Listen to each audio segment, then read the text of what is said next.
Avec Dieu, sans être en alliance avec le Dieu qui marchait avec lui. Et c'est ça le plus grand danger.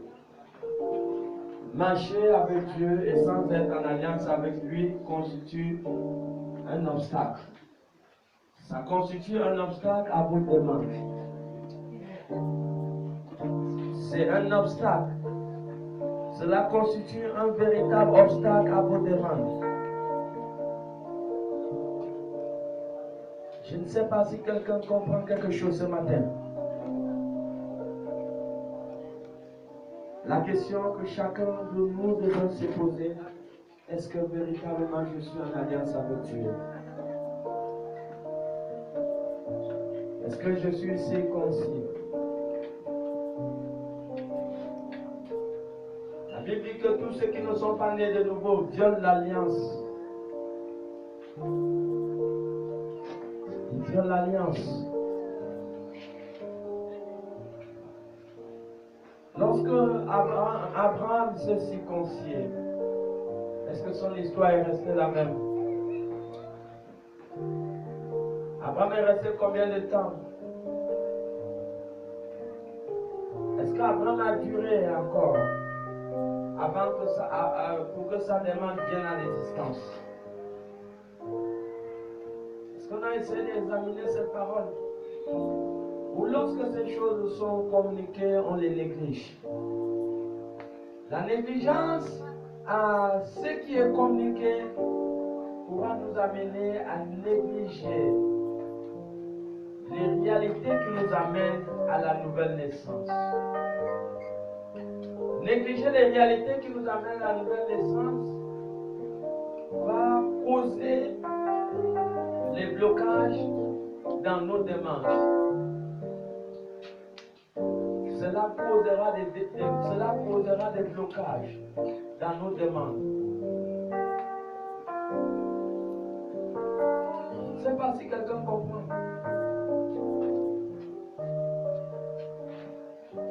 Qu'est-ce que la méchanceté sert dans la vie de quelqu'un? Moi, je veux m'endurcir pour ne pas naître de nouveau à cause de mécontentement de la chair. L'homme n'est pas dirigé par des mécontentements. L'homme est dirigé par la parole. Nous sommes dirigés par la parole.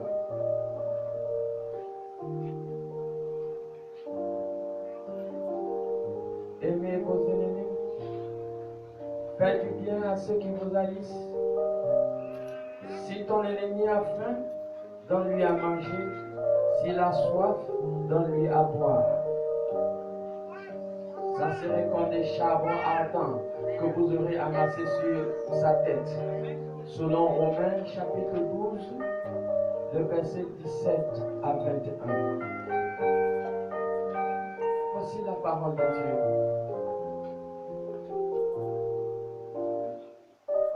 Ne rendez personne le mal par le mal, mais faites du bien.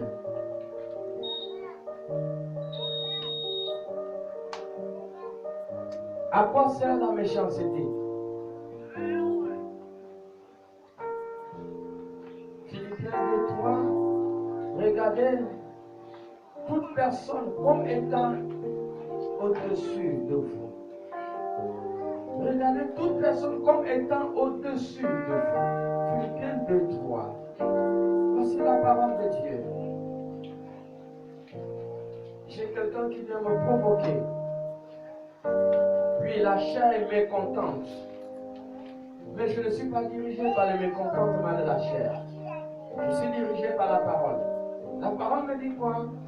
La parole me dit, si quelqu'un te gifle à la joue droite, donne-lui la joue gauche. La parole me dit quoi? Regarde. Regarde. Toute personne comme étant au-dessus de toi. La parole me dit quoi? La parole me dit dans un verset 5 à 7, il dit, humiliez-vous sur ma main puissante, alors au temps convenable, je vous élèverai. Je veux que mes prières soient exaucées. Je veux être un fils pour avoir mon avion privé. Je veux relever le défi de ma famille. Je veux être celui qui va attirer la gloire de Dieu dans ma famille. J'entre en guerre avec moi-même, avec ma chair. J'entre en guerre avec le mécontentement de ma chair, avec la méchanceté de ma chair. Parce que je sais que la méchanceté de ma chair est la véritable source de mon malheur. Le véritable obstacle à mon destin, c'est la méchanceté de ma chair. Donc j'entre en guerre avec cette méchanceté, jusqu'au point que cette chair, je l'amène à être assujettie à la parole de Dieu, à la connaissance des Écritures. Je me fais défi pour dire que j'en ai assez vécu. Alors quelqu'un me provoque, il faut que je le rende. Quelqu'un m'insulte, je le rends. Et ça fait de moi pauvre, être assis dans la poussière. J'en ai assez. Ces valeurs ont ridiculisé ma vie. Je m'humilie sous la main puissante de Dieu, afin que la puissance, que les promesses, la gloire de Dieu, et je deviens fils. Pendant que les hommes vont se moquer de moi, je suis dans le programme de Dieu, et la gloire de Dieu va commencer à se manifester dans ma vie. Alléluia! Il en va de même que toi. Pendant que tu le fais, la gloire de Dieu va commencer à se manifester dans ta vie. Pendant que tu te mires devant les circonstances frustrantes, la gloire de Dieu va commencer à se manifester dans ta vie. Parce que tu aurais compris quelque chose. Tu aurais compris que la chair t'a amené à être enfant, à être méchant, à être coléreuse. Et à un moment, il va falloir que tu grandisses pour que tes prières soient exaucées. Il va falloir que tu arrives à la circoncision. Passé des années en arrière, tu as demandé des sujets de prière. Cela n'a pas été exaucé. Parce qu'il y avait un problème d'alliance entre toi et Dieu. De la même manière que cela a été entre Abraham et Dieu. Genèse 21, le verset 5. Vous allez voir qu'est-ce qui s'est passé lorsqu'Abraham s'est circoncis.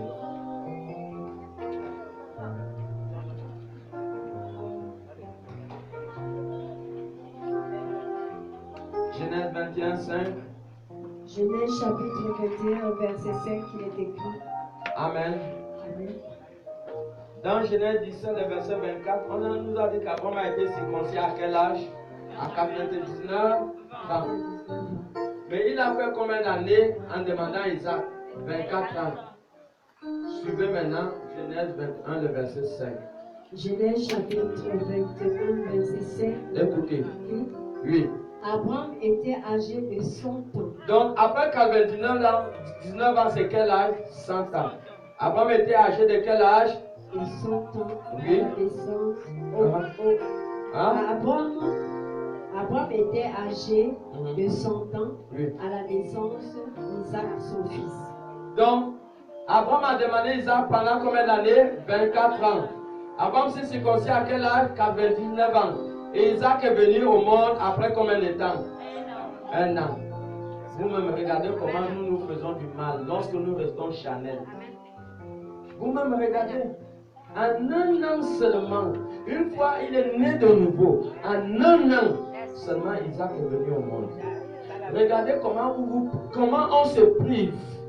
On se prive de ce que nous demandons lorsque nous restons charnels.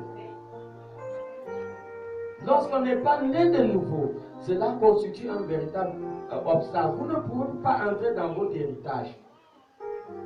Et voilà pourquoi je l'ai dit, le plus grand travail que nous, l'Église, nous devons faire, c'est parvenir à la nouvelle naissance, c'est parvenir à être en alliance avec Dieu. Parce qu'un enfant n'a pas l'expérience des choses du royaume. Un enfant n'a pas l'expérience de la gloire du royaume.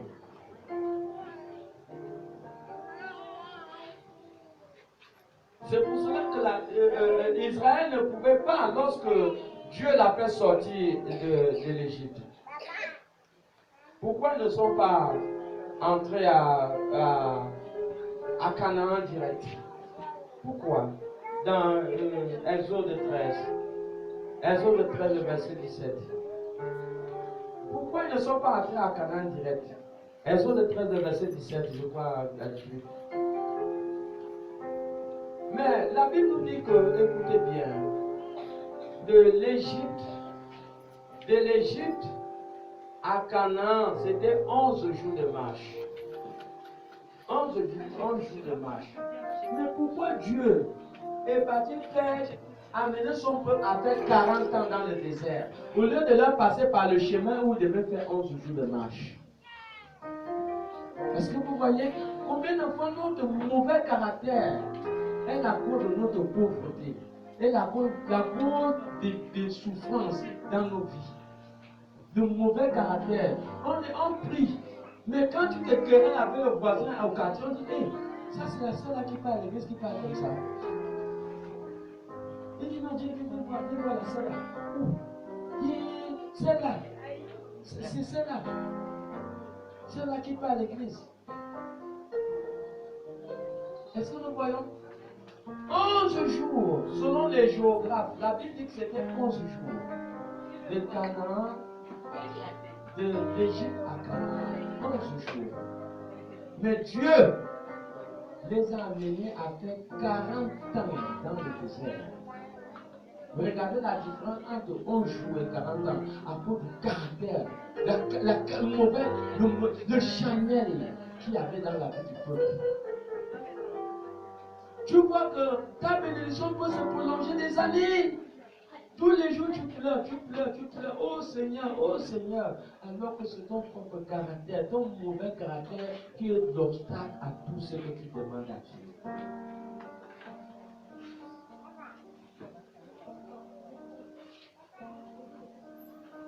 Exode 13, 17, 18. J'ai lu la parole de Dieu dans Exode chapitre 13 à partir du verset 17 à 18. Lorsque Pharaon laissa aller le peuple, Dieu ne le conduisit point par le chemin du pays des Philistins. Regarde, par le pays des Philistins, c'était 11 jours de marche seulement. Mais Dieu, la Bible nous dit bien que Dieu ne les a pas conduits là-bas pour arriver à Canaan. Quoique le plus proche. Car Dieu dit. Le peuple pourrait se repentir. Envoyant la guerre. Retourner en Égypte. Mais Dieu fit faire au peuple un détour par le chemin du désert. Est-ce que quelqu'un comprend? Dieu fait faire au peuple un détour par le désert. Vers la mer Rouge. Les enfants d'Israël montèrent en armes hors du pays d'Égypte. Arrête-toi là. Est-ce que nous comprenons? Regardez. Ils devaient faire 11 jours. Mais Dieu a vu qu'ils étaient charnels. Le charnel ne permet pas que vous entrez dans les biens que Dieu vous a programmés. Le charnel est un véritable obstacle.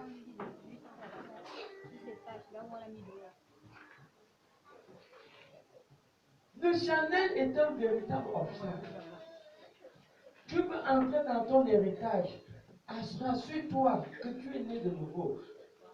Nous avons vu l'exemple d'Abraham.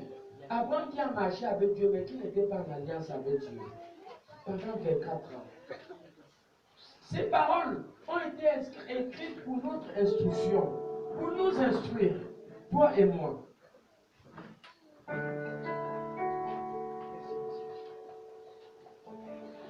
Il n'y a pas autre chose qui puisse changer si ce n'est que la parole. Aucun homme ne peut pas vous changer. Ce n'est que la parole de Dieu qui transforme, qui change. un certain moment, il faut que nous comprenions. Nous avons dit qu'il faut 3 choses pour entrer dans votre héritage. Il faut l'alliance avec Dieu. L'alliance avec Dieu va ouvrir la porte à l'exaucement de vos propres demandes. Une fois Abraham s'est circoncis, en un an seulement Isaac est venu dans le monde. Et vous avez besoin de la connaissance. S'il n'y a pas la connaissance, ça va être difficile pour vous, pour entrer en possession de votre héritage. De Pierre chapitre 1 verset 2 dit que la paix et la grâce vous soient multipliées. Que la paix de Pierre chapitre 1, le verset 2. De Pierre 1, le verset 2. Dit que la paix et la grâce vous soient multipliées. La paix et la grâce. Et vous savez, la grâce a plus de valeur que le dollar. La paix et la grâce vous soient multipliées par la connaissance du Seigneur. Vous aurez besoin de la connaissance de Dieu. Mon peuple, selon Osée 4:6, périt. Périt. Périt parce qu'il lui manque la connaissance. Lorsque vous êtes dépourvu de connaissance, vous serez dépourvu. Vous serez dépourvu des biens de Dieu. Vous serez dépourvu du programme de Dieu. Vous serez banni du programme de Dieu. Parce que le manquement de connaissance va vous amener à la dérive. Et voilà pourquoi on vous a toujours conseillé que pendant les cultes de semaine, soyez là. Le dimanche, ne manquez pas l'église. Invitez d'autres personnes à l'église. Lorsque Abraham a été circoncis, lorsque Abraham a établi l'alliance avec Dieu, quand vous voyez même le verset 17, vous voyez le verset 17 à partir du verset 1 à 2 à 3, vous verrez que Dieu dit à Abraham, alors j'établirai mon alliance avec toi. Mais Dieu avait déjà attendu 24 ans. 24 ans. Vous voyez, l'alliance a été d'abord établie. L'alliance a été d'abord établie avant que les hommes se marient. Isaac était l'héritier. Isaac était l'héritage. Isaac était un héritage. Donc, comprenons que même ce peuple, Dieu les a empêchés d'entrer par le pays des Philistins parce qu'ils étaient charnels. Pourquoi ils étaient charnels? Est-ce que le peuple d'Israël a reçu le commandement dans le territoire des Égyptiens? Hein? Amen. Est-ce que Israël a reçu les 10 commandements dans le territoire des Égyptiens? Ils ont d'abord traversé la mer Rouge, non?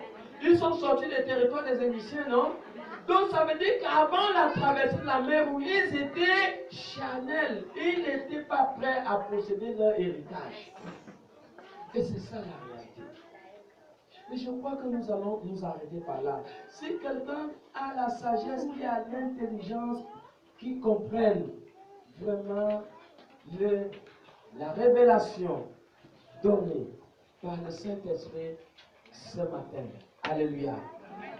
Mais je sais une chose, que ton cas, dès aujourd'hui, sera différent. Alléluia. Le cas de quelqu'un est différent ce matin. Alléluia. Aujourd'hui, mon cas est différent. Aujourd'hui, mon cas est différent. Mettons-nous sur nos deux pieds. Aujourd'hui, mon cas est différent. Avec Jésus, mon cas est différent.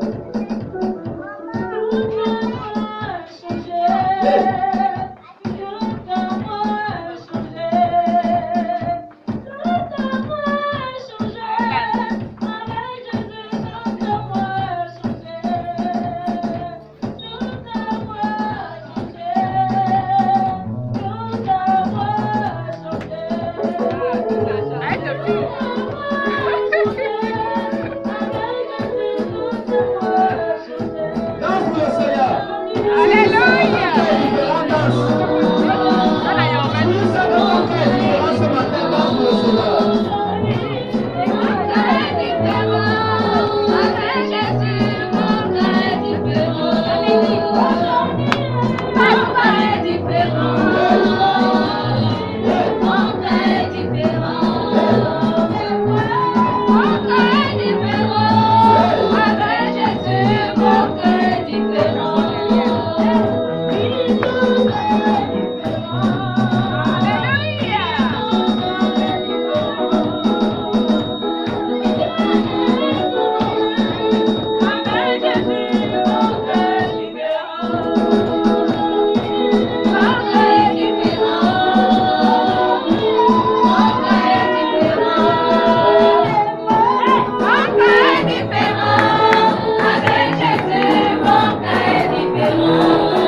d'aller changer et de transformer quelqu'un, de t'amener dans une autre dimension. Tu dois simplement lever la voix et dire à Dieu de te donner la force, la capacité de te faire violence. Dis à Dieu de te donner la capacité de te faire violence. Prie au nom de Jésus. Que Dieu te donne la capacité de te faire violence. La Bible dit que le roi de Dieu appartient aux violents. Dis à Dieu, Seigneur, donne-moi la force de me faire violence. Afin qu'en cette année 2017, que les choses changent. Que les choses changent dans ma vie. Que les choses changent dans ma vie. Bien-aimé, prie. Prie. Prends l'autorité et brise tout ainsi qui te décourage.